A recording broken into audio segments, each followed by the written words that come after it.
नमस्कार। ओम कम्युनिकेशन आयोजित जैन साहित्य सर्जको અને એમની પ્રશિષ્ટ કૃતિઓ વિશે પર્યુષણ સાહિત્ય પર્વ શીર્ષક હેઠળ વ્યાખ્યાનનું આયોજન કરવામાં આવ્યું છે। આપ સૌનું સ્વાગત છે।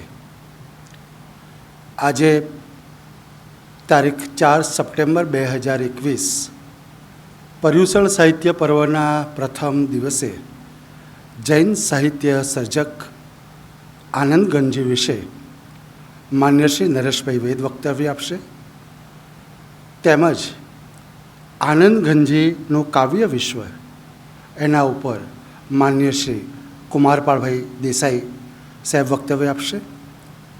આ બે વક્તવ્યનો પ્રારંભ કરીએ એ પહેલાં હું માનનીય આરાધનાબેન ચૌધરીને વિનંતી કરું કે આપ આવો અને આ આખા પર્વનો સ્તવન ગાનથી ઉઘાડ કરો। આપણે ખૂબ તાળીથી આરાધનાબેનનું સ્વાગત કરીશું। આરાધનાબેન, આપનું સ્વાગત છે। નમો નમઃ। ઓમ કમ્યુનિકેશનના સારથી એવા આદરણીય શ્રી મનીષભાઈ પાઠક, ઉપસ્થિત વિદ્વાનો અને શ્રોતાજનોનું હાર્દિક સ્વાગત અને પ્રણામ।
આનંદ ગંજીનું ખૂબ સુંદર પદ એ પ્રસ્તુત કરું છું।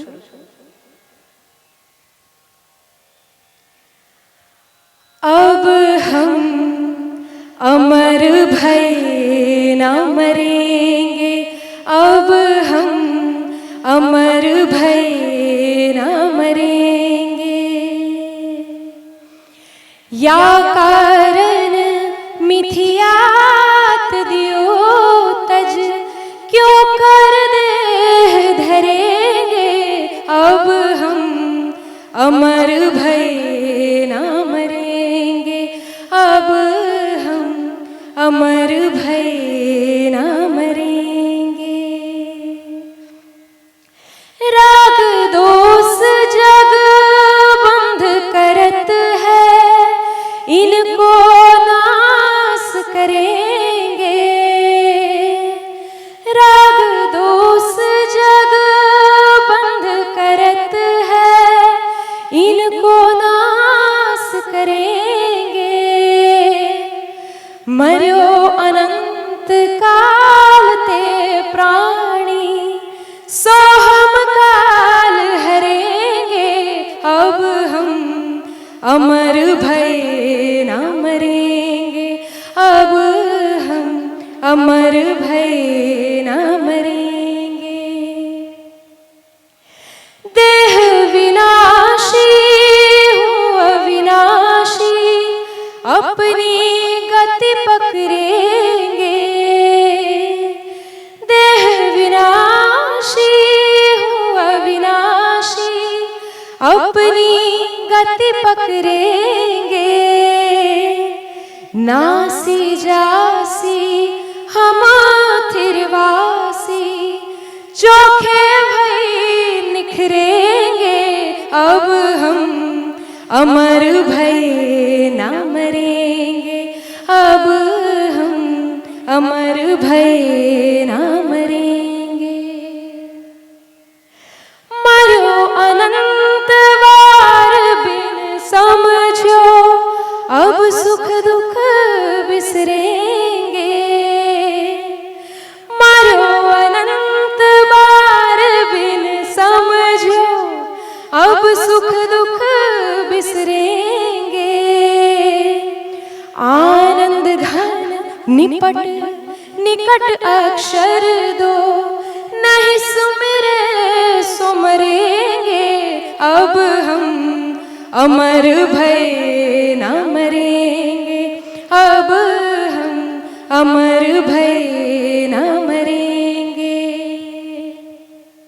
या कारण मिथियात दियो तज, क्यों कर देह धरेंगे, अब हम अमर भय ना मरेंगे, अब हम अमर भय ना मरेंगे, अब हम अमर भय ना मरेंगे।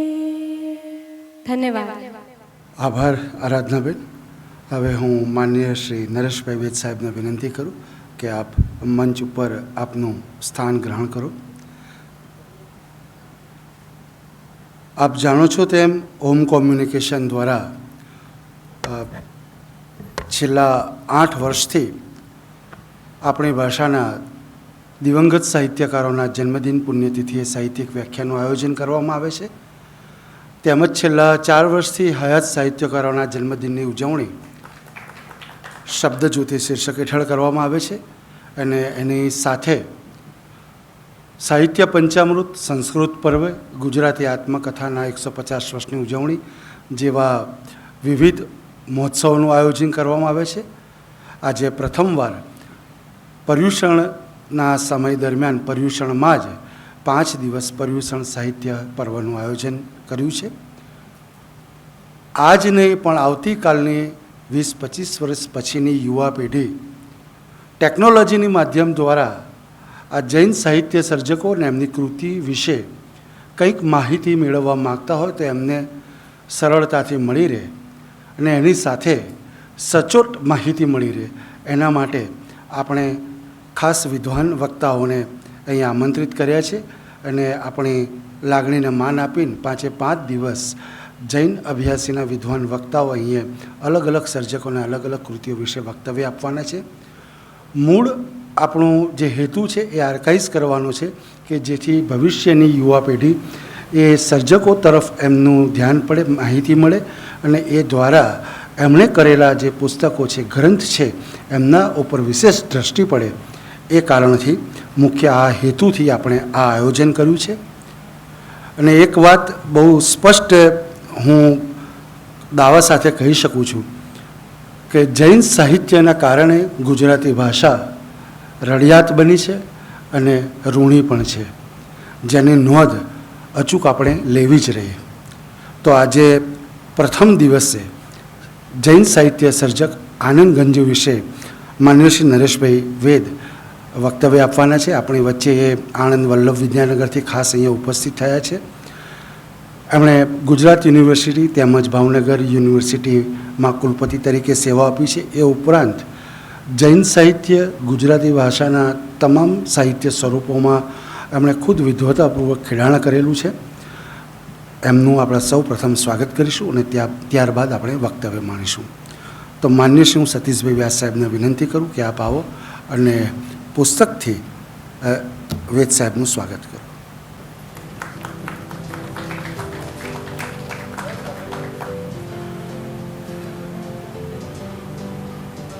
માન્ય શ્રી વસંતકુમાર ભટ્ટ સાહેબ અહીંયા ઉપસ્થિત છે. એમને વિનંતી કરું કે આપ આવો અને સ્મૃતિ ચિહ્નથી સર્જકનું સ્વાગત કરો.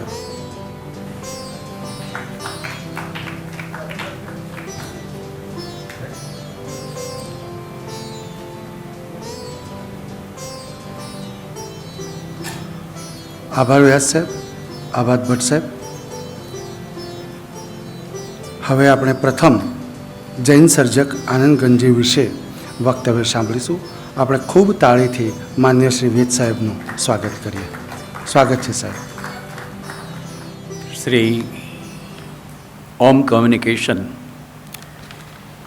એ સંસ્થાના ઉપક્રમે છેલ્લા કેટલાક વર્ષોથી સાહિત્યની અને સમાજ સંસ્કૃતિની ઉત્તમમાં ઉત્તમ સેવા કરતા એવા ભાઈ શ્રી મનીષભાઈ પાઠક આ સભામાં આજે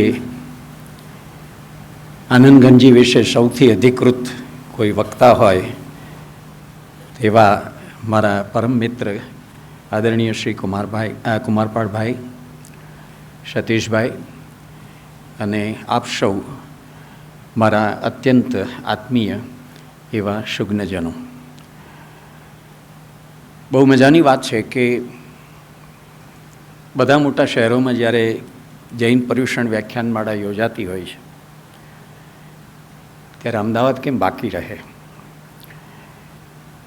87 વર્ષથી મુંબઈમાં મુંબઈ જૈન યુવક સંઘ અસ્ખલિત રૂપે પર્યુષણ વ્યાખ્યાનમાળા યોજે છે.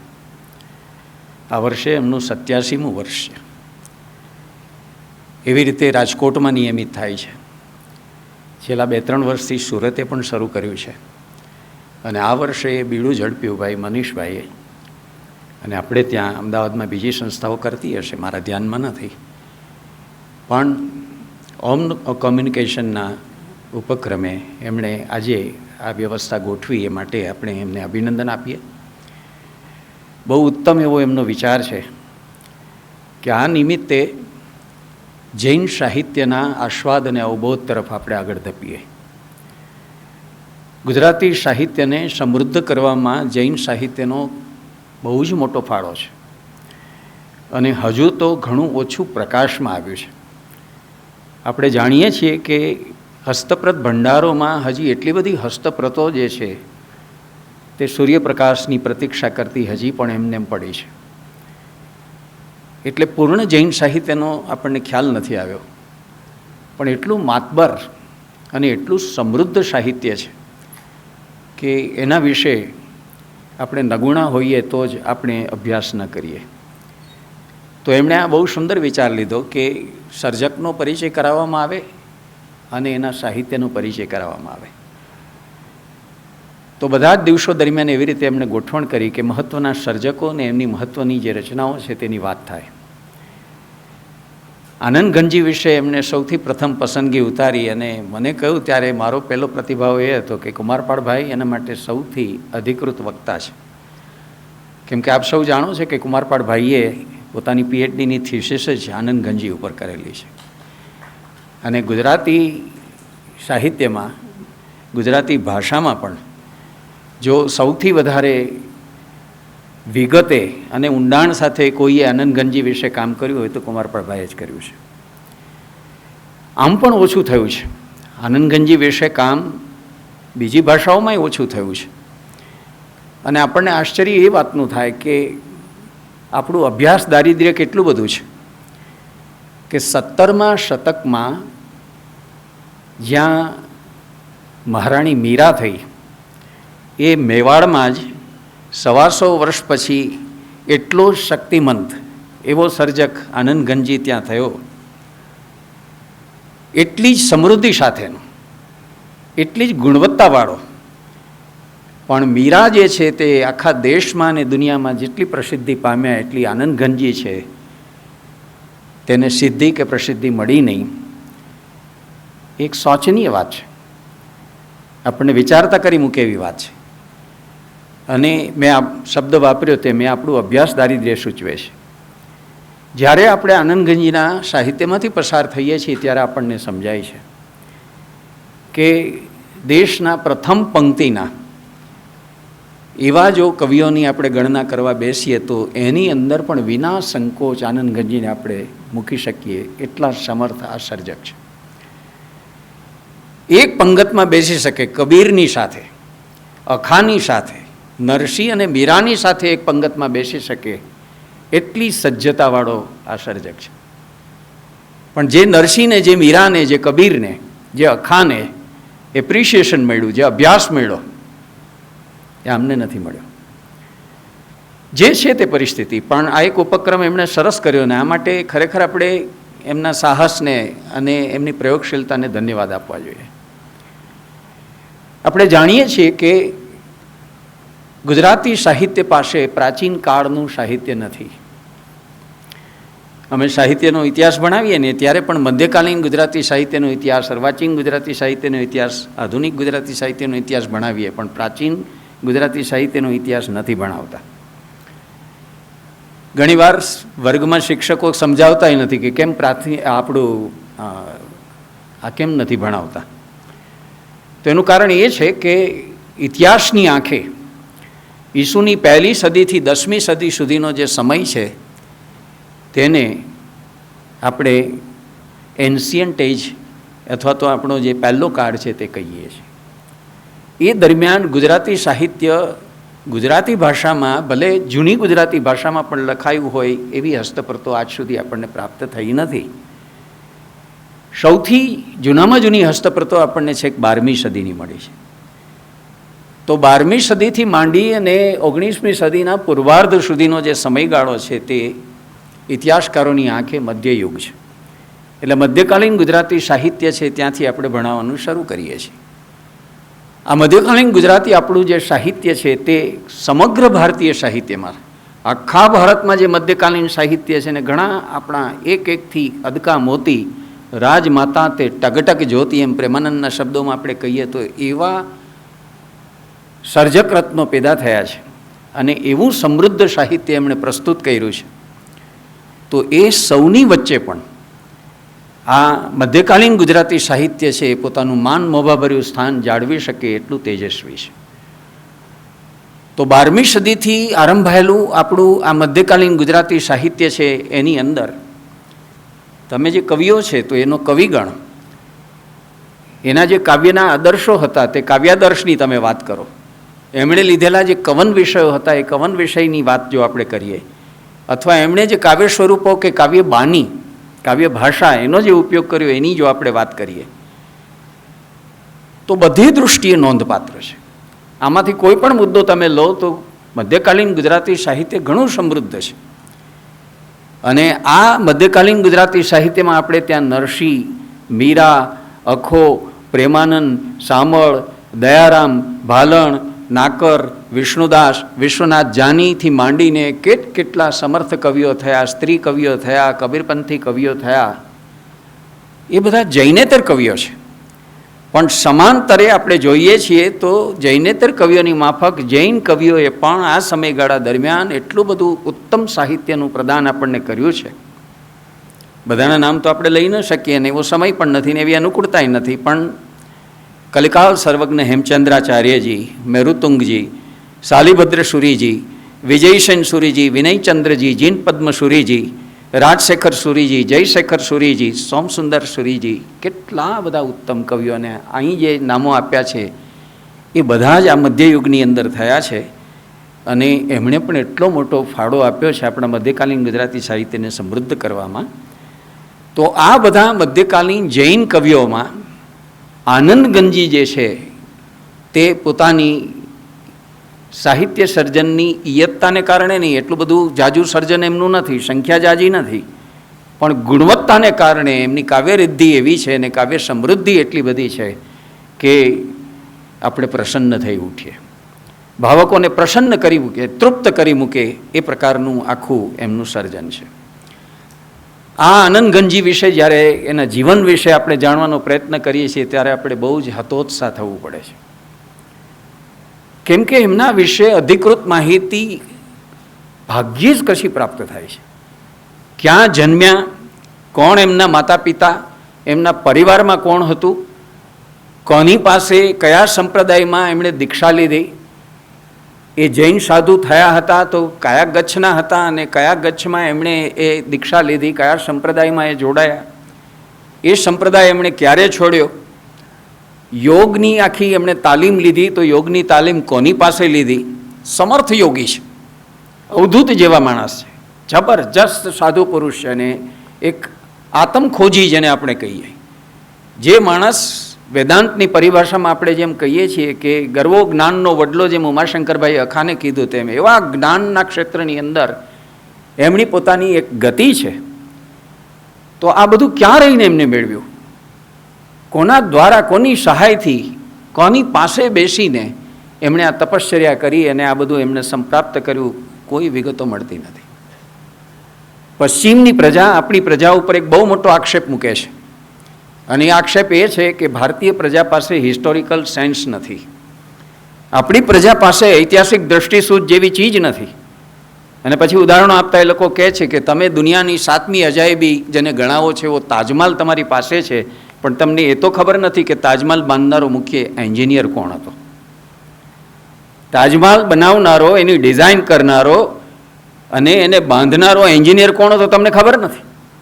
તમે તમારા કાલિદાસના, મહાકવિ કાલિદાસના ખૂબ ગુણને પ્રશંસી કરો છો અને વખાણ કરો છો, પણ તમને એ ખબર નથી કે કાલિદાસ ક્યારે થયો ને ક્યાં થયો. તમારામાં હિસ્ટોરિકલ સેન્સ નથી. અમે તો અમારા શેક્સપિયર છે એનું સ્ટેટફોર્ડ અપોન એવનની અંદર એની એક એક ચીજ સાચવી છે. જે મકાનમાં બેસીને, જે ટેબલ ખુરશી ઉપર બેસીને લખતા તે એમની પેન પણ સાચવી છે, એમની ચાખડીઓ પણ સાચવી છે, અને એમના નાટકોમાં અને એમના કાવ્યોમાં જે ફૂલછોડના ઉલ્લેખો આવે છે એ પણ અમે પ્રાંગણમાં ઉગાડ્યા છે. અમે જે રીતે આવું ઐતિહાસિક જે કંઈ એના વિશેનું સમૃદ્ધ એવું ભાથું હોવું જોઈએ એ બધું અમે સાચવીએ છીએ. તમને ટેવ નથી ને આપણે સ્વીકારવી પડે એવી વાત છે. ડોક્યુમેન્ટેશનમાં, રેકોર્ડ કીપિંગમાં આપણે બહુ નબળા છે. તમે યુનિવર્સિટીઓ જુઓ, કોલેજો જુઓ, સંસ્થાઓ જુઓ, તો રેકોર્ડ કીપિંગ તમને ભાગ્યે જ મળે. અને હવે જ્યારે આ યુનિવર્સિટીઓ અને કોલેજોનું બધું નેશનલ એસેસમેન્ટ ને એક્રેડિટેશન, નેક નામની સંસ્થા જ્યારે મૂલ્યાંકન કરવા આવે છે, ત્યારે સંસ્થાઓ ગાંઘે વાંઘી થઈ જાય છે, તતપપ થઈ જાય છે, કારણ કે એમની પાસે રેકોર્ડ પૂરો સચવાયેલો હોતો નથી. અલબત્ત સાવ એવું નથી પશ્ચિમની પ્રજા આપણી ઉપર આક્ષેપ મૂકે એવું. આપણી પાસે 2 મોટી હિસ્ટોરિકલ એવી એજન્સીઓ હતી, જે એજન્સીઓએ આ આનંદગંજી વિશે અને આવા બીજા સર્જકો વિશે સંશોધન નથી કર્યું, જે કરવું જોઈતું હતું ને એમાંથી આપણને ઘણી વિગતો પ્રાપ્ત થાત. એ 2 એજન્સીઓ છે આપણી પાસે જે છે તે, એક બારોટના વહીવંચાઓ. આપણે ત્યાં પ્રથા હતી કે કુટુંબમાં નવું બાળક જન્મે એટલે બારોટ, જેમ કુળના ગુરુ હોય, કુળના બ્રાહ્મણ હોય, કુળનો સોની હોય, કુળનો દરજી હોય, એમ કુળના જેને કહીએ એ પ્રકારના બારોટ પણ હતા. ને બારોટને ખાસ તેડાવવામાં આવે ને આખો પરિવાર અને પરિવારના લાગતા વળગતા સૌ સ્વજનો અને સ્નેહીઓ એકઠા થાય, અને છેક એનો પહેલો જે પુરુષ હોય ત્યાંથી કથાની જેમ, વાર્તાની જેમ પેલો બારોટ છે તેની આખી કથા માંડે ને એમ કરતાં કરતાં નવા જન્મેલા બાળક સુધી આવે ને એનું નામકરણ કરે. તો એના ચોપડામાં આ બધી વિગતો હોય છે કે કયા સ્થળે, કયા સમયે, કઈ વ્યક્તિનો જન્મ થયો, કોણ એના માતા પિતા હતા વગેરે બધું. કોઈએ દફતર ભવન ભંડારમાં જઈને, અભિલેખાગારમાં જઈને આ વસ્તુ છે તેનો લાભ નથી લીધો. બીજી આપણી જે હિસ્ટોરિકલ એજન્સી છે તે આપણા જેટલા યાત્રાના સ્થળો છે, એ યાત્રાના સ્થળોએ પંડાઓ છે. એ પંડાઓની પાસે ચોપડાઓ છે, અને એ ચોપડાઓની અંદર બધી જ ડિટેલ છે, ઘણી ડિટેલ છે. આજે પણ તમે યાત્રા કરવા જાઓ, ક્યાંય પણ જગન્નાથપુરી જાઓ, દ્વારકાપુરી જાઓ, રામેશ્વરપુરી જાઓ, તમે બનારસ જાઓ, ક્યાંય પણ જાઓ, ગોકુલ, મથુરા, વૃંદાવન, અયોધ્યા જાઓ, તો પેલો ચોપડો ખોલીને તમારો જે ગોર છે તે હાજર થઈ જશે અને તમારી સહી લેશે. જ્યાં સુધી અમે આટલા આવ્યા હતા ને આ તારીખે આવ્યા હતા ને આટલા દિવસ અમે, તમારી ભરપૂર સેવા કરે, પણ તમારા પિતાજી, તમારા દાદાજી, તમારા પરદાદા, ત્યાંથી માંડીને ક્યારે ક્યારે કોણ આવ્યું તો એનો બધો ઇતિહાસ એમની પાસે હોય છે. આપણી આ 2 હિસ્ટોરિકલ એજન્સીઓ છે, તે હિસ્ટોરિકલ એજન્સીઓને આપણે જાજા ખાંખા ખોડા કરીને તપાસી નથી, એ આપણી નબળાઈ છે. અને એને પરિણામે કેટલીક વિગતો આપણી પાસે પ્રકાશમાં આવી જ નથી. જ્યારે આનંદગંજીનો આપણે અભ્યાસ કરીએ છીએ ત્યારે આનંદગંજી વિશે કાંઈ પણ જાણવું હોય તો કુમારપાઠભાઈના પુસ્તક સિવાય ગુજરાતી ભાષામાં તમને નવાઈ લાગશે કે જૈન ગુર્જર કવિઓમાં, ગુજરાતી સાહિત્ય પરિષદે બહાર પાડેલા કોષમાં, જૈન સાહિત્યના ઇતિહાસમાં એકાદ પેરેગ્રાફ જેટલી બહુ નાનકડી વિગત તમને પ્રાપ્ત થાય. અને દરેક જગ્યાએ એક વાત આવે કે એમના જીવનમાં થોડાક ચમત્કારો હતા, કે થોડીક દંતકથાઓ એમના વિશે છે, એવી દંતકથાઓની કેટલીક નોંધ નીકળે અથવા તો એક ટૂંકું ચરિત્ર નીકળે ને દરેક જણ એક જ વાત કરે કે એમના જીવન વિશે ને એમના કવન વિશે જાજી માહિતી મળતી નથી કે આ બધું ક્યાં બેસીને એમણે સર્જન કર્યું, ક્યારે સર્જન કર્યું અને એ પોતે કેટલા વર્ષ જીવ્યા. તો આનંદઘનજીના જીવન વિશે જ્યારે આપણે વાત કરીએ ત્યારે આપણી આ સ્થિતિ છે. અને એટલે જે કંઈ દંતકથાઓ પ્રચલિત થયેલી છે બધી દંતકથાઓ પર આપણે આધાર ન રાખીએ. કુમારપાળભાઈએ બહુ વિસ્તારથી એમના જીવન વિશે જ્યારે વિચાર કર્યો ત્યારે બધું જોયું છે. એમનો જે જમાનો હતો એ વખતનું જે શાસન હતું એની બધી વિગતો પણ એમણે તપાસી છે કે મોગલ વંશ એટલે કે આ બધા મુસ્લિમો એનું આપણી ઉપર શુભાવાનું રાજ ચાલતું હતું. છેક અકબરના છેલ્લા વર્ષોથી માંડીને ઔરંગઝેબ સુધી એમનો જીવનકાળ હતો. એ સમયે જૈન સાહિત્યની અને જૈન સમાજની સ્થિતિ હતી એ બધું એમણે બહુ વિગતે બતાવ્યું છે. એટલે મારા કરતાં આ વાત કરવા માટે વધારે અધિકારી તો કુમારપાળભાઈ જ હતા. મેં મનીષભાઈને એ પણ સૂચવ્યું હતું. પણ આ બધાને અંતે આપણા હાથમાં જે વિગતો આવે છે તે કેવળ આટલી આવે છે કે એ તપાગચ્છના શ્વેતાંબર સંપ્રદાયના પરિવારમાં એ જન્મ્યા હતા. હવે એ વખતે જે ગચ્છ છે બધા એવા 84 ગચ્છની માહિતી છે તે મીરાતે હેમેદીમાં ઉપલબ્ધ છે જેની કુમારપાળભાઈએ વાત કરી છે. તો એમાંથી આ તપાગચ્છની અંદર એમણે દીક્ષા લીધી હતી અને તે સાધુ થયા હતા એવી વિગતો પ્રાપ્ત થાય છે. પણ જ્યારે તપાગચ્છની આખી તફસીલ આપણે તપાસીએ છીએ ત્યારે એમાં એમનો ઉલ્લેખ પણ મળતો નથી. તો એ ખરતર ગચ્છના હતા કે અન્ય કોઈ ગચ્છના હતા આપણને ખબર નથી. પરિસ્થિતિ આખી એમના વિશેની આ છે. એમના જન્મ વર્ષ વિશે અને એમના નિર્માણના વર્ષ વિશે પણ બહુ જાત જાતની વિદ્વાનોએ કલ્પના કરી છે. સાધનો જ ઉપલબ્ધ નથી એટલે બાંધે ભારે લોકોએ વાત કરી છે. કેમ કે એમની કૃતિઓમાંથી પણ મળતું નથી. સામાન્ય રીતે આપણે ત્યાં મધ્યકાળ દરમિયાન સર્જકોની રીતભાત એક એવી હતી કે પોતાની રચનાને અંતે પોતાનો ટૂંકો પરિચય આપે કે હું ક્યાં બેસીને હું ક્યાંનો છું, કઈ જ્ઞાતિનો છું, મેં આ ક્યારે સર્જન કર્યું એની થોડી ટૂંકી વિગતો કાવ્યના અંતે આપે. પણ આનંદગંજીએ તો એવું પણ કશું કર્યું નથી. એટલે એમની રચનાઓમાંથી પણ આપણને મળતી નથી. આપણી પાસે એકમાત્ર જે આધાર છે તે એમની રચનાઓનો જ આધાર છે. ને એમની રચનાઓમાં જ્યારે જઈએ છીએ ત્યારે આ ઓલિયા માણસે સીધી એક વાત કરી દીધી છે. એ વાત કરતાં એણે કહી દીધું કે મારી માતાનું નામ આનંદઘન, મારા પિતાનું નામ આનંદઘન, મારો આભ ગાભ જે કંઈ કહો, મારો વંશ કુળ જે કંઈ કહો તે બધું આનંદઘન.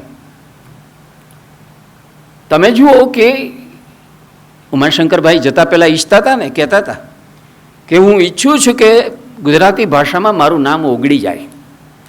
કોઈ પણ મોટા સર્જકની આ અપેક્ષા હોય છે કે પોતાનું નામ ભાષામાં વિગલિત થઈ જાય.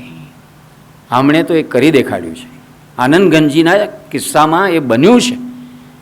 એમણે પોતે જ્યારે દીક્ષા લીધી ત્યારે એમને જે નામ આપવામાં આવ્યું હતું તે લાભાનંદ હતું એવો ક્યાંક ઉલ્લેખ મળે છે પણ કોઈ સપોર્ટ નથી મળતો. સત્યવિજયજી નામે એમને એક ભાઈ હતા એવી કેટલીક અડછતની વિગતો પણ મળે છે. અને ઉપાધ્યાય યશો વિજયજી છે તે એમના સમકાલીન હતા અને ત્રણેયની વચ્ચે છે તે સંકલન હતું એવી વાત પણ મળે છે. એના આધારો પણ મળે છે. પણ ત્રણેય જુદી જુદી દિશામાં ગયા. સત્યવિજયજી છે એ પણ દીક્ષિત હતા સંપ્રદાયમાં અને છતાં એમણે ક્રિયાનો માર્ગ લીધો. આમણે યોગનો માર્ગ લીધો આનંદગંજીએ અને યશો વિજયજીએ જ્ઞાનનો માર્ગ લીધો. તો આપણે ત્યાં જે 4 હાઈવેઝ છે ઈશ્વર સુધી પહોંચવાના, કાં તો તમે કર્મ સાધના કરો, કાં જ્ઞાન સાધના કરો, કાં ભક્તિ સાધના કરો, કાં યોગ સાધના કરો. એ 4 જે આપણી પાસે હાઈવેઝ છે એમાંથી 3 હાઈવેઝ તો આ 3 મહાપુરુષોએ લીધેલા. એ ક્યારેક મળ્યા છે, અરસપરસ એ લોકોનો સંપર્ક થયો છે. અને ઉપાધ્યાય યશો વિજયજી તો એટલા બધા પ્રભાવિત થયા છે એમનાથી કે એમના વિશે એક અષ્ટપદીની રચના પણ એમણે કરી છે આનંદગંજી વિશે. એટલું જ નહીં, એમની જે એક બીજી રચના છે એના ઉપર પણ પોતે ટીકા લખી છે. પણ સમાનતા જે છે ત્રણેયની અંદર તે એક મોટી સમાનતા એ છે કે એ સમયે જૈન ધર્મના જે સંપ્રદાયો હતા, જે ફાંટાઓ પડ્યા હતા એની અંદર હુંસાતુશી ચાલતી હતી. સંપ્રદાયની અંદર થોડોક વિખવાદ ચાલતો હતો. થોડીક જેને કહીએ પ્રકારે સંકુચિત દૃષ્ટિથી વાતો થતી હતી, એનાથી વાજ આવી જઈને, એનાથી ગળે આવી જઈને આ ત્રણ લોકોએ આવી સાંપ્રદાયિક નિષ્ઠા છે એ બરાબર નથી. સંપ્રદાયના લોકો આવી સંકુચિતતા દાખવે એ બરાબર નથી. જેમણે મોક્ષાર્થી થવું છે, આત્મકલ્યાણ સાધવું છે, એ આ પ્રકારની સંકુચિતતામાં રાચે ને આવી વાતો કરે, આ સંપ્રદાય ઊંચો ને આ ગચ્છ ઊંચો ને આ આમ ને તેમ ને બધું બરાબર નથી. ટીકા કરવાનું એકે છોડ્યું નથી અને સાંપ્રદાયિક વલણો કે બંધનો, એના ટેબુસ, એના ધારાધોરણોમાં બંધિયાર રહેવાનું લોકોએ પસંદ નથી કર્યું. અને એટલે આનંદગંજી અને એમના કહેવાતા ભાઈ સત્યવિજયજી બંને નીકળી ગયા છે. કહેવાય છે કે આનંદગંજી જે છે એમણે તો સાધુ તરીકેનો પોતાનો જે પહેરવેશ હતો એ પણ છોડી દીધો હતો. અને દંતકથાઓ તો એવું કહે છે કે ટાગોરની જેમ એક લાંબી કફની એ પહેરવા લાગ્યા હતા, જેવું સત્ય સાંઈ બાબા પહેરતા હતા, જેવી ટાગોર પહેરતા હતા એવી. અને હાથમાં એક તારો, કોઈ એમ કહે છે કે હાથમાં વીણા લઈને, કોઈ એમ કહે છે કે હાથમાં વાયોલિન લઈને ફર્યા કરતા હતા. કોઈ આધાર નથી. પણ સંસાર છોડીને, સમાજ છોડીને, પરિવાર છોડીને આવી સાંપ્રદાયિક જે કંઈ રીતિનીતિઓ છે અને એના જે ટેબુસ છે બધું છોડીને નીકળી પડ્યા છે અગમના પંથે, અગોચર ભૂમિમાં. હવે ત્યાં કોની પાસે એ પહોંચ્યા, કોની પાસે આ બધી તાલીમ લીધી કે પ્રશિક્ષણ લીધું કે આ પ્રકારનું જ્ઞાન એમણે પ્રાપ્ત કર્યું, એની કોઈ વિગતો ઉપલબ્ધ નથી. એટલું અનુમાન આપણાથી થઈ શકે છે કે આનંદગંજીએ પોતે આપણા મધ્યકાલીન કવિ અખાની જેમ કદાચ નિર્ણય કરી લીધો છે. અખો તમે જાણો છો કે કેટલું ભટક્યો હતો ગુરુ શોધવા માટે. એના જીવનમાં ઉપરા છાપરી જે દુર્ઘટનાઓ બની એનાથી સંસારમાંથી મન ઉઠી ગયો. જે ધર્મની બેન એની સોનાની કંઠી રિપેર કરવા માટે એના સોનામાં જે ખૂટતું હતું તે પણ ગાંઠનું એમાં ઉમેર્યું અને એ બેને એમાં શંકા કરીને બીજા પાસે ચકાસાવા ગઈ કે સોની તો વાલમાંથી રતી ચોરે જ, આણે મારું સોનું ચોર્યું હશે. તો એવો આઘાત, અમદાવાદ ટંકશાળના ઉપરી હતા તો ત્યાં એમને જે આઘાત મળ્યો તે પરિણામે સંસારમાંથી મન ઉઠી જતા એ સંસાર છોડીને જે રીતે નીકળ્યા તો આત્મજ્ઞાન પામવું હતું તો આખા દેશમાં પરિભ્રમણ કર્યું ને ગુરુની શોધમાં નીકળ્યા. પણ જ્યાં જુએ ત્યાં એણે જોયું કે આ કહેવાતા ગુરુઓ જે બધા છે તે ખાઈ પીને ખૂટડા થાય છે, બધા મોટી મોટી વાતો કરે છે, બધાએ પોતાની દુકાનો ખોલી છે, પોતાના સંપ્રદાયો મોટા કર્યા છે, આમાં કોઈ સાચો ગુરુ નથી. અને અંતે એ નિર્ણય ઉપર આવે છે, ગુરુ થા તારો તું જ. જેમ માણસે સ્વસ્થ રહેવા માટે પોતે પોતાના ડૉક્ટર થવું જોઈએ, એમ માણસે જ્ઞાની થવા માટે પણ પોતાનો ગુરુ પોતે જ થવું જોઈએ.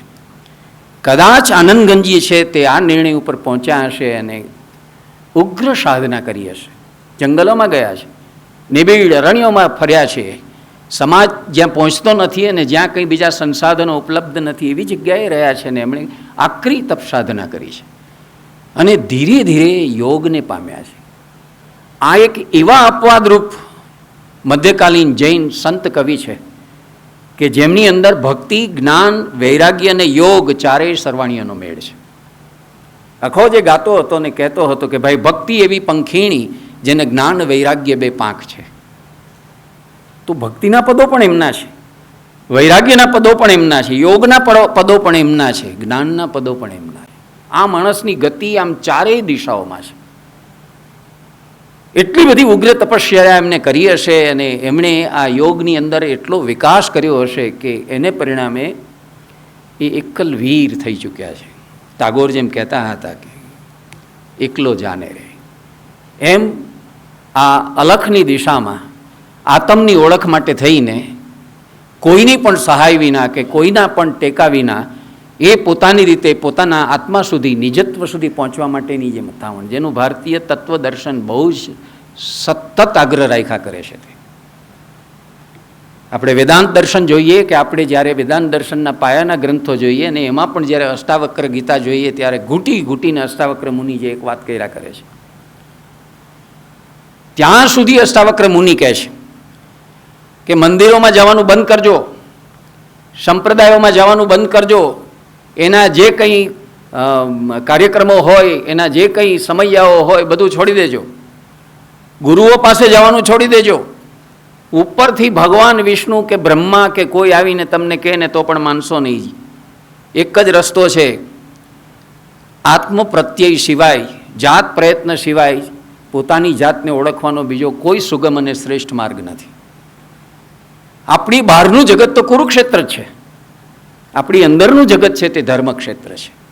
એ ધર્મક્ષેત્રમાં આપણે અંદર પ્રવેશવાનું છે અને આપણી પોતાની જ સૂઝબૂઝથી અંદર પહોંચવાનું છે. અને અંદર રહેલો જે આત્મદીવો છે, અંદર જે અર્ચિસ્મતી આત્મજ્યોત જે સળગતી રહી છે, એ જ્યોત સુધી આપણે પહોંચવાનું છે. એટલે આપણો મધ્યકાલીન ગુજરાતી કવિ રણછોડ કે આપણી કવિયત્રી જે મીરા જે ગાય છે, દિલ તો ખોલીને દીવો કરો તે, અને ભગવાન બુદ્ધ જેમ કહે છે આપો દીપો ભવ. આપણા પોતાની અંદર રહેલો એવો જે દીવો છે ત્યાં આપણે પહોંચવાનું છે. એ દીપ કયો છે? એ જે દીપ છે તે આપણી ચૈતન્ય શક્તિનો છે. એ ચૈતન્ય શક્તિનો જે દીપ છે ને એની ઉપર કોઈ પણ પ્રકારની મેસ ન લાગી જાય, એની વાટ બુઝાઈ ન જાય, એની ઉપર કોઈ મોગરો ન ચડી જાય, એટલા માટે થઈને આ મધ્યકાલીન બધા સંતો અને આ બધા ભક્ત કવિઓએ જીવનભર પ્રયત્નો કર્યા છે. બહુ જ આપણે એના ઓશિંગણ છીએ. આ દેશની અંદર જો શંકરાચાર્ય, જો રામાનુજાચાર્ય, વલ્ભાચાર્ય, મધ્વાચાર્ય, નિંબાર્કાચાર્ય, વિજ્ઞાન ભિક્ષુ જેવા જો આચાર્ય ન થયા હોત, જૈન સંપ્રદાયમાં જે એક આખી શ્રેણી છે તપસ્વીઓની અને જૈન મુનિ મહારાજોની, એ જો ન થયા હોત, અને આવા દેશના ખૂણે ખૂણે જે સંતો અને ભક્ત કવિઓ થયા છે એ જો ન થયા હોત, તો આજે આપણે છીએ ન હોઈ શકતા. જે જમાનામાં સ્કૂલો નહોતી, શાળા મહાશાળાઓ અને વિદ્યાપીઠો નહોતી, એ જમાનામાં પ્રજાને શિક્ષિત દીક્ષિત કરવાનું કામ આ લોકોએ કર્યું છે. આજે પણ આપણા દેશમાં રાજકીય એકતા નથી, ભૂતકાળમાંય ક્યારેય એકતા નહોતી, અને એને કારણે તો આવા 10 આત્તાઈઓ વિધર્મીઓ આપણા ગુજરાત ઉપર ચડી આવ્યા છે, આપણા દેશ ઉપર ચડી આવ્યા છે, અને આપણું અહિત આટલું બધું કરી ચૂક્યું છે. પછી એ મોહમ્મદ ગઝની હોય કે મોહમ્મદ ઘોરી હોય કે લાઈન બંધ એની આ આખી સિરીઝ છે આપણે જાણીએ છીએ, તે એનું કારણ જ એ છે કે આપણામાં કુસંપ હતો, આપણામાં એકતા નહોતી.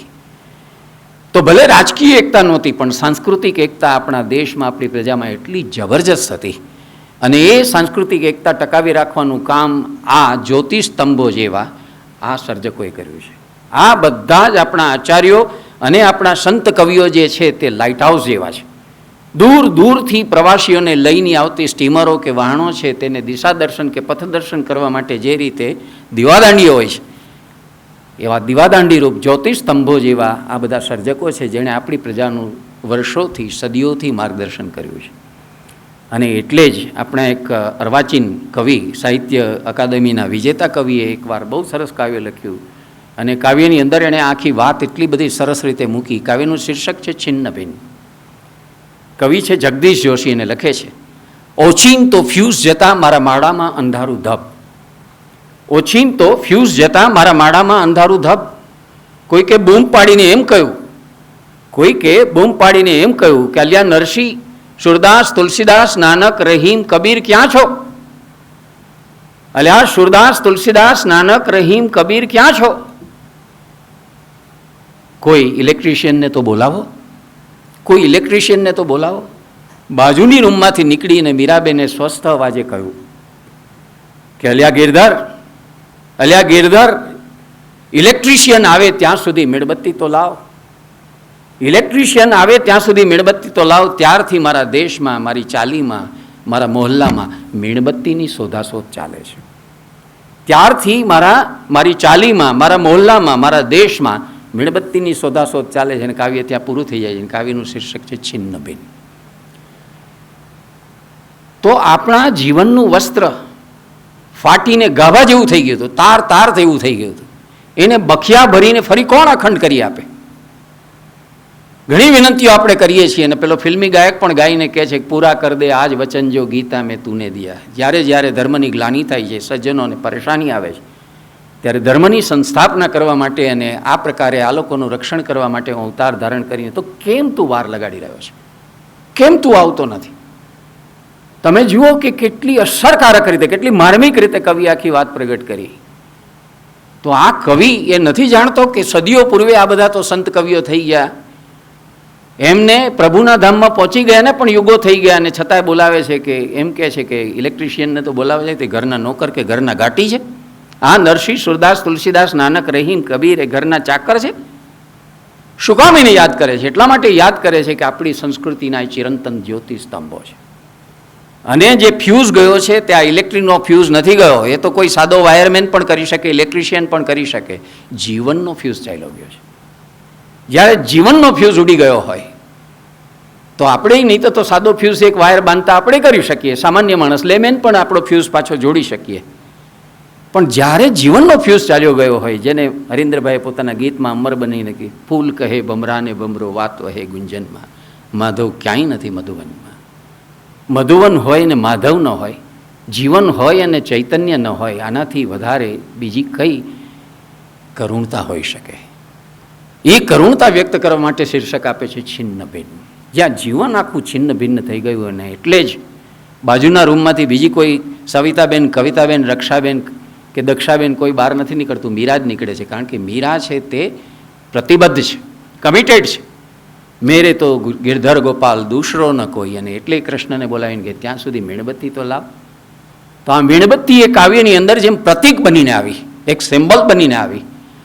એક મીણબત્તીમાંથી હજારો મીણબત્તીઓ પેટાવી શકાય છે. એમાં સંત કવિઓ એક એક થયા, એમણે આવી હજારો મીણબત્તીઓ છે તે પેટાવી છે આપણા દેશમાં. અને આપણી જે બુઝાતી જે ચેતન જ્યોત હતી એને બુઝાવા નથી દીધી. આ પરધર્મી, આ વિદેશી એવા આતતાઈઓ આપણી ઉપર આવતા જ રહ્યા અને આપણા ધર્મ મંદિરો તોડ્યા, આપણા પુસ્તકાલયો અને હસ્તપ્રત ભંડારો સળગાવ્યા, આપણને બધી જ રીતે પરેશાન કરવાનું કાંઈ એ લોકોએ બાકી ન રાખ્યું. અને કોણ નથી આવ્યું આ દેશની સમૃદ્ધિ જોઈ? અહીંયા પારસીઓ આવ્યા, અહીંયા અંગ્રેજો આવ્યા, અહીં હૂણ આવ્યા, ગ્રીક આવ્યા, ફિરંગીઓ આવ્યા, યહૂદીઓ આવ્યા, કોણ નથી આવ્યું? આ બધાએ જે કામ કર્યું એને પરિણામે આપણી આખી સ્થિતિ આવી થઈ હતી. એ મધ્યયુગ હતો આપણો. એ મધ્યયુગની અંદર આવા ચિરંતન જ્યોતિસ્તંભ જેવા એક આનંદ ગંજી પેદા થયા. અને એમણે જે કંઈ મહત્ત્વનું સર્જન કર્યું એ તમે જુઓ છો તો ગુરુ થા તારો તું જ એમ સમજીને એમણે પોતાની આ નિજત્વને પામવું અને એ માટેની તાલાવેલી, એ માટેની જે ધખના છે એની, હું જંખના શબ્દ નથી વાપરતો, ધખના શબ્દ વાપરું છું. ચૈતન્ય મહાપ્રભુ છે ને એને રમણ રેતીમાં લોટવું હતું તો એટલી હદે એમની ધખના ઉગ્ર હતી. એ તો બંગાળના નવપદ ગામમાં હતા કે એની પીઠ ઉપર એનું ગરીબ કુટુંબ છે ને તે ભાખરી અને રોટલા શેકતું હતું. આવી જ્યારે ઉગ્ર ધખના પેદા થાય છે, એવી ધખના એમનામાં પેદા થયેલી અને એટલા માટે થઈને એ પોતાના માર્ગે ગયા. અને પોતાના માર્ગે જઈને એમણે જે કામગીરી કરી એ કામગીરી આપણને ધન્ય કર્યા છે, રડિયાત કરી દીધા છે.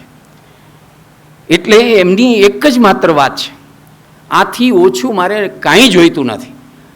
નથી સંસારની આસક્તિ, નથી તૃષ્ણા, નથી મોહ, નથી અભિનિવેશ, નથી કોઈ આકાંક્ષાઓ કે અપેક્ષાઓ. આ બધાથી એ પરવારી ચૂક્યા છે.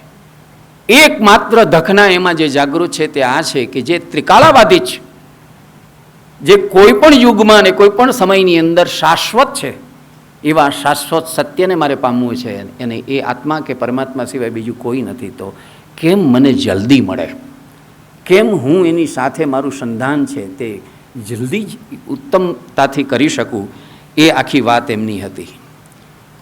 એમની માત્ર 2 જ સાહિત્યિક રચનાઓ આપણને આજ સુધી ઉપલબ્ધ થઈ છે. એમણે લખેલી જૈન તીર્થંકરોની જે 24 છે, 24 તીર્થંકરો થઈ ગયા, એમાંથી 22 તીર્થંકરો વિશેની એમણે એક આખી 24 નામે જે રચના કરી છે એ એક અવેલેબલ છે. અને બીજું એમના ઘણા પદો અવેલેબલ છે. 110 પદો તો સંપાદિત થઈને આવ્યા છે. અને 110 પદ સંપાદિત જુદા જુદા લોકોએ કર્યા છે આપણે ત્યાં. પણ એમાંથી વિદ્વાનોએ જ્યારે પસાર થઈને એમ જોયું કે ભાઈ આ 110 પદમાંથી 2 પદોનું કર્તૃત્વ એમનું લાગતું નથી. મધ્યકાળમાં તો એવું હતું કે કોપીરાઇટ કંઈ હતા નહીં, એટલે બીજાના નામે પોતાની રચના ચડાવે. એવો કોપીરાઇટનો કોઈ ખ્યાલ નહોતો. મારી રચના છે એ પ્રકારનું, જેમ આજે પેટન્ટ, કોપીરાઇટ આ બધાના માટે આગ્રહ છે ને આપણે આઈપીઆર લઈ આવ્યા છીએ, ઇન્ટેલેક્ચ્યુઅલ પ્રોપર્ટી રાઇટનો કાયદો આપણે લઈ આવ્યા, એવું એ જમાનામાં કશું હતું નહીં. તો 2 પદો એવા છે એટલે 108 પદો જે આપણી સંસ્કૃતિમાં બહુ પવિત્ર આંકડો ગણાય છે, એવા 108 પદો એમના અધિકૃત રીતે સંપાદિત થયેલા છે અને સરસ રીતે આખી કામગીરી એની અંદર આપણને જોવા મળે છે. તો મોતીચંદ કાપડિયાએ પહેલું આ કામ વર્ષો પહેલાં કરેલું, જ્ઞાનસાગર સુરીએ આ કામ કરેલું, એના જીવન વિશે કેટલાક ખાંખાખોડા અને સંશોધનો અગરચંદ નાહટાજીએ પણ કરેલા, અને બીજા કેટલાક હિન્દી ભાષાના. કારણ કે આનંદગંજી છે તેમની જન્મભૂમિ જે છે તે રાજસ્થાન છે, મેવાડ છે. હવે પ્રોપર મેવાડ કે કેમ? કારણ કે મેવાડ જે છે તે અત્યંત એ વખતે સમૃદ્ધ હતું. આજે પણ મેવાડની અંદર એક દેરી મળે છે એમના નામની, એક સ્તૂપ પણ મળે છે, અને એના આધારે કેટલી કલ્પનાઓ કરી છે કે અહીં જે હશે આ તે. અને કેટલાકે સંશોધન કરીને એમ પણ કહ્યું છે કે કેટલોક સમય એ માઉન્ટ આબુમાં રહેલા હતા, કેટલોક સમય છે તે જાલોરમાં એ રહેલા હતા. એવી થોડી અછડતી વિગતો એમના વિશે મળે છે. ક્યાં બેસીને એમણે સર્જન કર્યું, એટલે હાથમાં કાગળ અને પેન લઈને આ બધું લખવા નહીં બેઠા હોય. એમણે સાહિત્યકાર થવાની કોઈ ખેવના નથી. તમામ મધ્યકાલીન કવિઓની માફક પોતે કવિ થવું છે, અને કવિપદનો એક આખો પોતાનો એક પેલો માહોલ ઊભો કરવો છે કે ખ્યાતિ ઊભી કરવી છે, એવું કોઈ એમના મનમાં નથી. સહજ સ્ફૂર્તિથી, સ્પોન્ટેનિયસલી અંદરથી જે પ્રેરણા થઈ હશે અને જે ગવાઈ ગયું હશે. તો આ એક એવો કવિ છે, એક એવો વિરલ કવિ છે કે જે માણસે જે ગાન કર્યું છે તે એમ્પેરિકલ છે, અનુભવમૂલક છે. એનો એકેય શબ્દ એવો નથી કે જેની પાછળ એનો પોતાનો જાત અનુભવ ન હોય. એમણે એની જ વાત કરી છે પોતાની રચનાની અંદર કે મારું આટલું અંતર કેમ થઈ ગયું, મારા જીન પ્રભુ ઋષભદેવ એનાથી મારું આટલું દૂરત્વ કેમ, ક્યારે હું એને પ્રાપ્ત કરી શકું ને ક્યારે એની સાથે મારું સંધાન થાય. આ માટેની જે દખના, આ માટેની તલ પાપડ રહે છે. કેટલો સરસ ગુજરાતી શબ્દ છે, તલ પાપડ.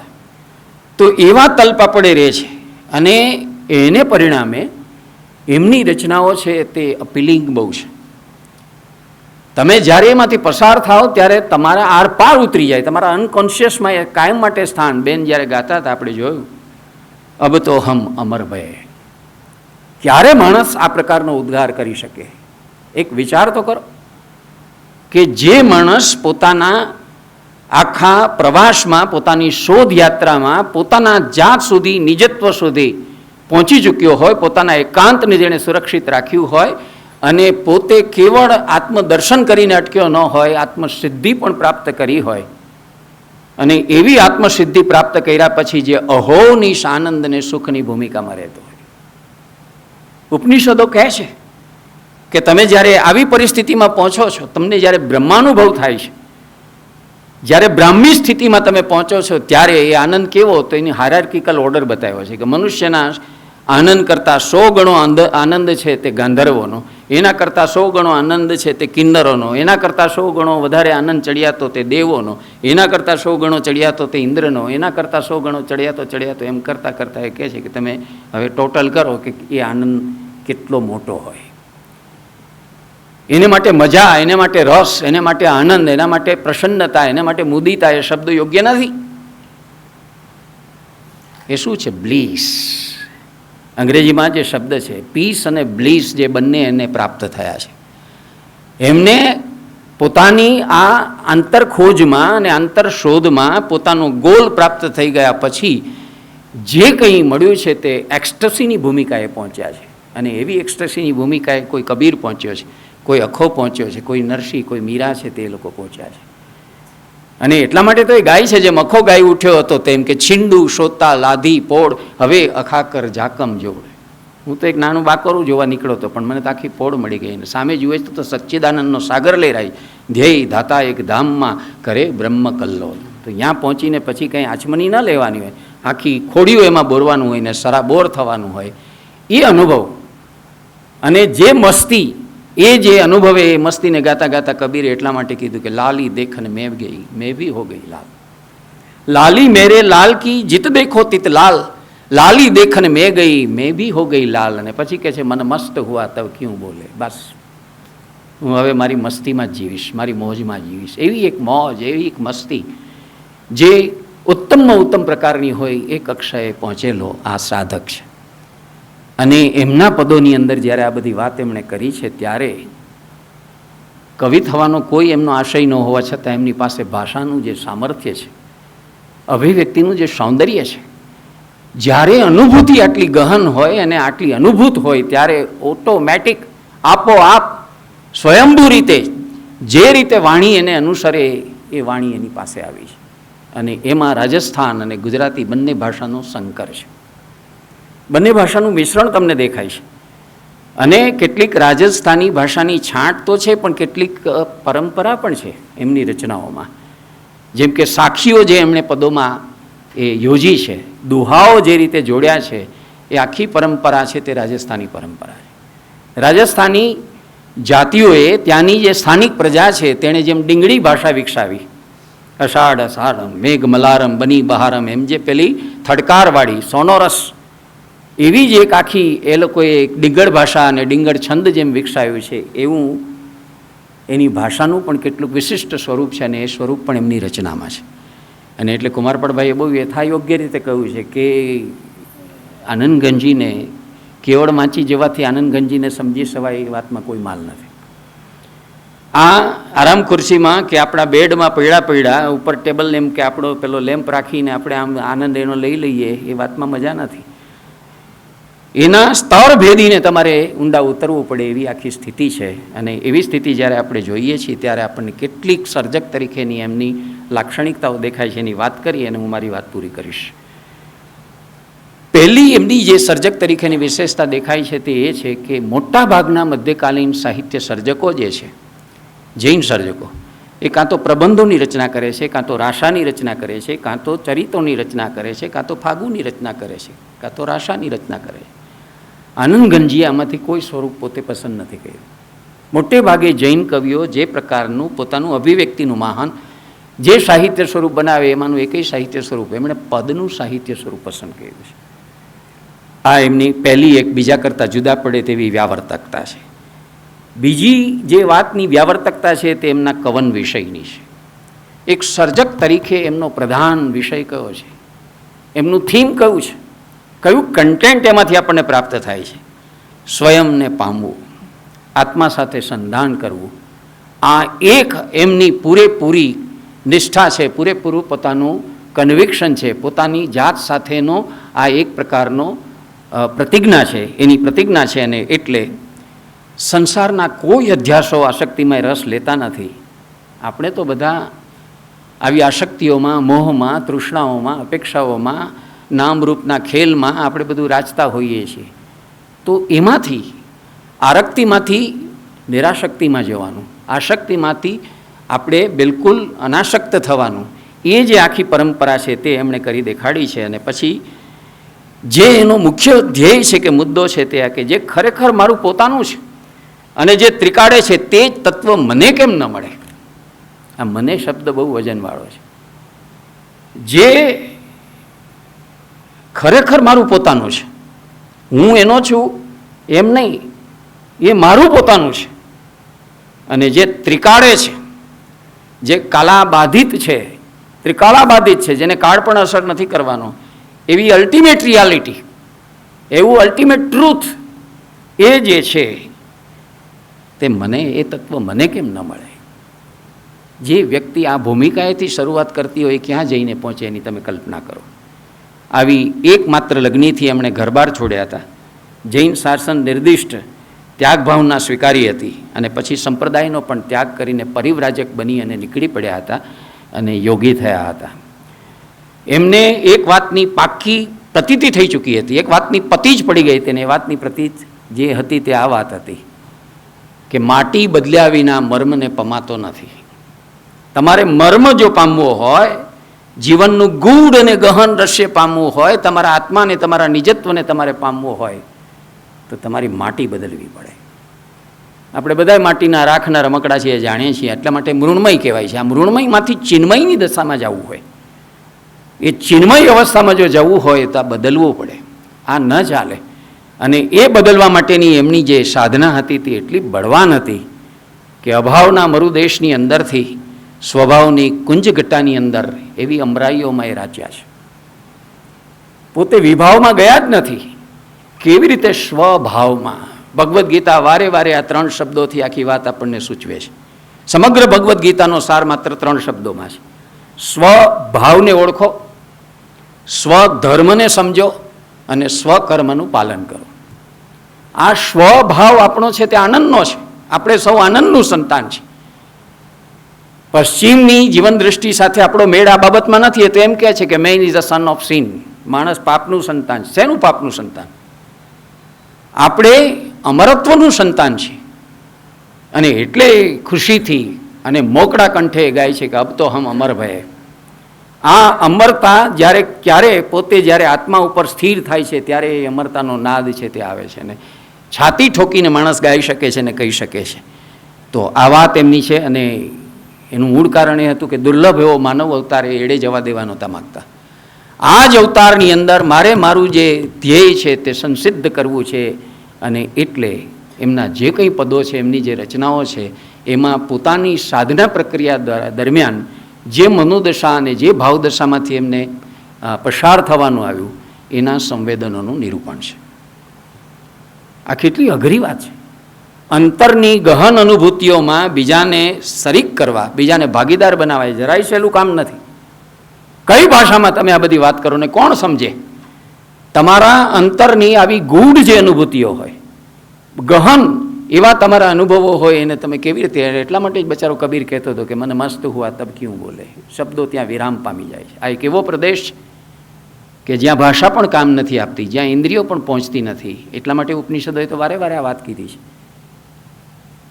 કે તમે મનથી, વચનથી, વાણીથી, કર્મથી કોઈ રીતે એના સુધી પહોંચી નથી શકવાના. પણ તમે જો ત્યાં પહોંચી ગયા તો તમે આ કરી શકશો ને. એટલે એમની રચનામાં 4 મુખ્ય વિષયો છે. એક અધ્યાત્મને લગતી રચનાઓ છે, બીજી યોગને લગતી રચનાઓ છે, ત્રીજી વૈરાગ્યને લગતી રચનાઓ છે, અને ચોથી કેટલીક સુંદર પ્રાર્થનાઓ છે. એક આ પ્રકારે આવો તલસાટ અનુભવતો, આવી તીવ્રતા અનુભવતો, સંપૂર્ણપણે જે વિતરાગી થઈ ચૂક્યો છે, વૈરાગી થઈ ચૂક્યો છે, એવા માણસની હૃદયમાંથી નીકળતી આર્ત અને આર્દ્ર જે વાણી હોય એ એમની પ્રાર્થનાઓમાં છે. આ એટલી બધી અસરકારક છે. એને વિશે વિસ્તારથી વાત પછીના વ્યાખ્યાનમાં કુંવરપળભાઈ કરવાના છે, એટલે હું વિગતમાં નથી જતો. પણ આવી બધી રચનાઓ, એમની અધ્યાત્મ ભાવની રચના, એમની યોગ ભાવની, મારી પાસે એની બધી ડિટેલ્સ ઝીણવટમાં જઈએ ને મેં જોયું છે અને બધાનું ક્લાસિફિકેશન કરીને વાત પણ કરી છે. પણ એમાં હું જઈશ નહીં અત્યારે. કુંવરપાળભાઈ તમને એનાથી વધારે રડિયાત કરશે. બીજી જે એમની કેટલીક વિશેષતાઓ છે એની વાત તમને કરી દઉં કે જે ક્ષણે આ મનુષ્ય તરીકે સંસારી હોવાને કારણે જે અજ્ઞાનમાં પોતે રાજતા હતા, જે અવિદ્યામાં પોતે રાજતા હતા, એમાંથી જ્ઞાનોદય થયો, અંતર જે રીતે જડાહડા થઈ ઉઠ્યું, પ્રકાશિત થઈ ગયું, આત્માનો પ્રકાશ, એનો જે દિવ્ય પ્રકાશ છે લાદ્યો એ વખતે જે ઉછળી ઉછળીને એમને ગાન કર્યા છે, બિલકુલ કબીર જેવા, બિલકુલ મીરા જેવા, બિલકુલ નરસિંહ જેવા, બિલકુલ જેને કહીએ પ્રકારના પ્રથમ પંક્તિના કવિ જેવા છે. સુહાગણ જાગી અનુભવ પ્રીત, નીંદ અનાદિ અજ્ઞાન કી મીટ ગઈ નિજ રીત. આજ આનંદના ઓઘ ઉલટ્યા ઘણા, આજ અભિનવો આનંદ ગણો, આલી સબ સખ્યન મેં કવન શ્યામ. આખો જેમ ગાય ઉઠ્યો હતો. 1 નહીં, 2 નહીં, 5 નહીં, 350 પદો લખી નાખ્યા. જે માણસ ટીકાકાર હતો, ચાપખાઓ મારતો હતો, જ્ઞાની કવિ હતો, એણે 350 પદો આવા ગાઈ નાખ્યા. જ્યારે આ ક્ષણ આવી, જ્યારે એને ખરેખર આત્મદર્શન થયું, એ ક્ષણ જે આનંદની અને ઉલ્લાસથી જે રીતે ગાવા માંડ્યો, અને જે રીતે નરસિંહે ગાયું, જે રીતે મીરાએ ગાયું, રામ રતન ધન પાયો, રામ નામનું જે રતન ધન હું જે પામી છું. અને પેલો જેમ ગાય છે કે ચિદ તદ્રૂપ ચૈતન્ય વેલસે બ્રહ્મ લટકા કરે બ્રહ્મ પાસે. તું શું છું હું સમજું છું, ભૂમિ તું ભૂધરા, વૃક્ષ થઈ મહલે આકાશે. આ જે તત્વ છે જે લોકો પામી ગયા છે, એ તત્વ એ પામી ગયા છે. ને એની જે વાત એમણે કરી છે, તો એક વિશેષતા આ કવિની એ છે કે કોઈ સમર્થ કવિની જેમ આ કવિ સીધું નિરૂપણ સમર્થ કવિઓ ન કરે, આટકતરી રીતે કરે. કવિતા એને જ આપણે કહીએ છીએ. કવિતા બીજું કશું જ નથી, વાતને રજૂ કરવાની એક રીત છે. It's a one way of saying. વાત તમે અરૂઢ રીતે રજૂ કરો તો કવિતા બને. વાણીની કઈ કેટલી કમાનો વાળીએ પછી વાણીમાં કવિતા ખીલે છે. તો એવી કમાનો શેનાથી વાળતા હોય છે? પોતાના કલ્પના વડે, પોતાની પ્રતિભા વડે, પ્રતિભા જેને શબ્દ વાપરીએ છીએ ને, જીનિયસ, એ પ્રતિભા એટલે કલ્પના શક્તિ, સમર્થ કલ્પના શક્તિ, જેની ઊંચામાં ઊંચી કલ્પના, વિરાટ કલ્પના. નાનાલાલને એટલે તો મહાકવિ કહીએ છીએ. મહાકવિ નથી લખ્યું છતાં વિરાટનો હિંડોળો, બ્રહ્મ વિંજણો, મોટી મોટી કલ્પનાઓ આપી એણે. તો એવી રીતે આમણે બહુ સરસ રીતે રૂપકોમાં વાત કરવાનું એમને વિશેષ ભાવે છે. સામાન્ય રીતે એણે જોયું કે આપણી આત્મચેતના જે છે તે આ સંસારમાં એટલી લપેટાઈ જાય છે, એટલી લિપ્ત થઈ જાય છે કે ખરડાઈ જાય છે. હિન્દુ ધર્મ, જૈન ધર્મ, બૌદ્ધ ધર્મ ફરી ફરીને એક વાત કરે છે કે આસક્તિમાંથી નીકળો, મોહમાંથી છૂટો, તૃષ્ણામાંથી મુક્ત થાવ. તો એ વાત આમને સમજાણી છે, ને સમજાણી છે એટલે એમાંથી જ્યારે બહાર નીકળી જવાય છે, જેને ઉપનિષદની ભાષામાં તુરીય અવસ્થા કહે છે, જેને સ્વામિનારાયણ સંપ્રદાયની ભાષામાં ગુણાતીત અવસ્થા કહે છે. તો સત્વ, રજસ ને તમસ એ ત્રણેય ગુણની પ્રકૃતિમાંથી તમે જ્યારે બહાર નીકળી ગયા હો અને જાગ્રત, સ્વપ્નાવસ્થા અને સુષુપ્તિ અવસ્થા, એ ત્રણેય અવસ્થામાંથી બહાર નીકળીને તમે જ્યારે અદ્વૈત અવસ્થામાં જ્યારે પહોંચ્યા હો, એ અવસ્થાની વાત એમણે કરી છે. ને એટલા માટે જે રૂપકો વાપર્યા છે એમને બહુ સરસ એક સેન્ટ્રલ રૂપક મળી ગયું છે, એક કેન્દ્રીય રૂપક, અને સુમતિ અને કુમતિનું છે. આપણી જ અંદર રહેલી બે સુમતિ અને કુમતિ કેવી રીતે આપણા પોતાના ચેતનને આમથી આમ ઘસડી જાય છે અને આપણે કેવા હલેવિલે થઈએ છીએ, કેવા ભટકીએ છીએ, એની સુંદર વાત રૂપકની મદદથી કરી છે. અને સાહિત્ય મીમાંસા તો એવું કે તમને આવું કોઈ કલ્પન મળી જાય, એક કલ્પન મળે ને તો અનેક થોથાઓ લખ્યા કરતાં એ વધારે કિંમતી છે, એવું એઝરા પાઉન્ડ કહે છે. આ જ્યારે રિપીટેડલી આવે, એક રૂપક જ્યારે ઘૂંટાઈને આવે ને ત્યારે એનું રૂપાંતર પ્રતીકમાં થઈ જાય, એ પોતે સિમ્બલ બની જાય. એવું એક સરસ સિમ્બલ એમને હાથ લાગી ગયું છે ને એની અંદર એમણે આ કામ કર્યું છે. એવી જ એમની વિશેષતા એમની કાવ્યબાનીમાં છે. રાજસ્થાની અને વ્રજ બોલીનો આહલાદક રીતે એમની ભાષાની અંદર ગુજરાતી ભાષામાં સંકર છે. સંભવ છે કે ગુજરાતમાં પણ એ થોડો સમય રહ્યા હોય, જેમ કલ્પના કરી છે કોઈ કે માઉન્ટ આબુમાં રહ્યા હતા, ઉત્તર ગુજરાતમાં એ રહ્યા હશે, જાજો કાળ ત્યાં ગયો હશે. પણ અનુભવ નાથકું ક્યું ન જગાવે, મમતા સંગસો પાય અજાગજ, એમ કરીને જે કંઈ એમણે લખ્યું છે એ ભાષાની પણ એક મોહિની છે. તમને ખબર છે કે વ્રજભાષા બહુ મીઠી ભાષા છે. નીકો લગે રે મને નીકો લગે, આજ મુને કાનુડો નીકો લગે. ત્યાં નીકો એટલે વાલો લાગે, એમ નીકો શબ્દ ત્યાં આવે. તો એ વ્રજભાષાની ખૂબી છે. અને એટલા જ આપણા સુંદરમથી માંડીને બધા કવિઓ વ્રજભાષામાં મેરે પિયા મેં કછું નહીં જાનું, મેં તો ચૂપ ચૂપ ચાહ રહી. વ્રજભાષામાં લખવાનું આકર્ષણ કવિઓને એટલે થાય છે. તો આમની પાસે એની પણ સમૃદ્ધિ છે. આત્મ અનુભવ રીતિ વરીરી મોહ બનાને નિજરૂપ તિચ્છન રુચિકર તેગ ધરીરી, એટલી સરસ રીતે લખે છે. વળી કોઈ સમર્થ કવિની જેમ એમને આ પણ આવડે છે ને આ પણ ફાવે છે. આંતરપ્રાસ, અનુપ્રાસ, આ બધું એમની કવિતામાં એટલી સરસ રીતે સચવાય છે, આપણને બહુ જ નવાઈ લાગે કે જે માણસ પોતે કવિ થવા માટે કાવ્ય શિક્ષા નથી લીધી, એની કોઈ જેને કહીએ પ્રકારે પાઠશાળા છે એને હાજરી નથી આપી, એનું પ્રશિક્ષણ નથી લીધું, એ માણસ કેવી સરસ રીતે આ બધું ઇન્દ્ર ચંદ્ર નાગેન્દ્ર મુનિન્દ્ર ચલે, કેવલ કાલ કલાકલે વેતુ કમલ ન પાવે, અમલ કમલ વિચક ભય ભૂતલે, ખાટ પાટ તજી લાખ ખટાઉ અંતર ખાખટે લેખે, ઠગોરી ભગોરી લગોરી જગોરી. શું પદો લખે છે! એવા અંતરપ્રાસ અનુપ્રાસ એમણે જે બધું કર્યું છે, એનું અલંકરણ પણ એટલું બધું સરસ છે. બહુ સૂક્ષ્મ એમનું ઓબ્ઝર્વેશન છે આ આજુબાજુના જગતનું, ને જે અલંકારો લઈ આવે છે.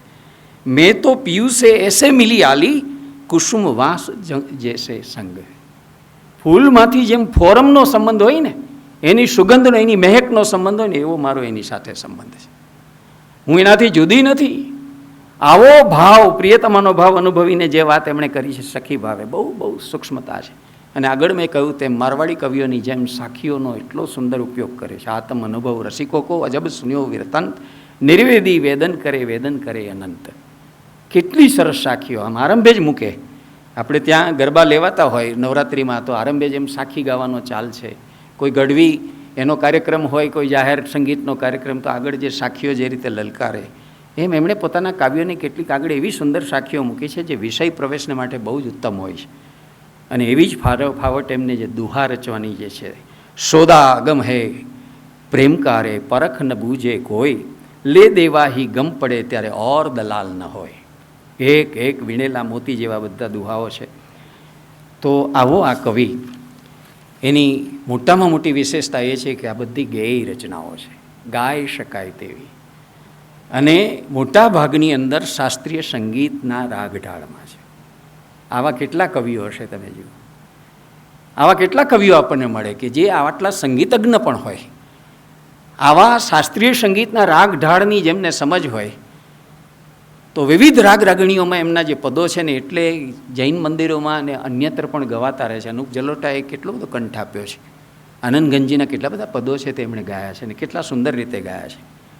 તો આશાવરી, કલ્યાણ, કાફી, કેરવો, કાનુડો, ઘોડી, ટોડી, જય જયવંતી, દીપક, ધમાલ, ધનાશ્રી, કેટલા બધા રાગો, કેટલી એમની પ્રતિભા હશે, કેટલી એમની સજ્જતા હશે. આશાવરી એમનો પ્રિય રાગ છે, અને એ આશાવરીની અંદર જે પદો રચે છે એટલા મનમોહક છે, એટલા સ્પર્શે એવા છે. પણ આ બધી વાતને અંતે જે પાયાની વાત કરવાની થાય તે તો એ છે કે એમની આ રચનાઓનું મૂળ જે છે તે તો મૂળ તત્વને પામવાની ઝંખના, એને માટેનો તલસાટ, સાંસારિક એવા મિથ્યાત્વમાંથી મુક્ત થવા માટેની લાલસા અને પ્રચંડ પુરુષાર્થ, અને એવો શુદ્ધાત્મા પ્રાપ્ત થતાં અનુભવાતી જે આહલાદકતા છે, એની ઉજાણી કરતી આ ઉજ્જવળ વાણી છે. મારી પાસે એમની વાણીને વર્ણવવા માટે આથી બીજો કોઈ સારો શબ્દ નથી. આ ઉજ્જવળ વાણીનો કવિ છે, એટલી ઉજ્જવળ વાણી છે. આ રચનાઓની અંદર તમે જોશો તો એમાં આરત છે, અનુનય છે, દીનતા પણ છે, અને અન્ય જૈન અને જૈનેતર કવિઓમાં દેખાય છે તેવી અવળવાણી, કટુવાણી, ઉપદેશવાણી નથી એનામાં. એક આત્મશોધકની સાધન યાત્રા, સાધના યાત્રા કેવી હોય કોઈ સાધકની, એમાંથી પસાર થવાનું. જેમ પંડિત ગોપીનાથ કવિરાજની આપણને સાધક યાત્રા છે એ જોવી ગમે, આનંદમયી માની આપણને ગમે, આપણા સાવલીના સંતની આપણને ગમે કે એ લોકો કેવી સાધના કરી હશે, કેવી રીતે પસાર થયા હશે.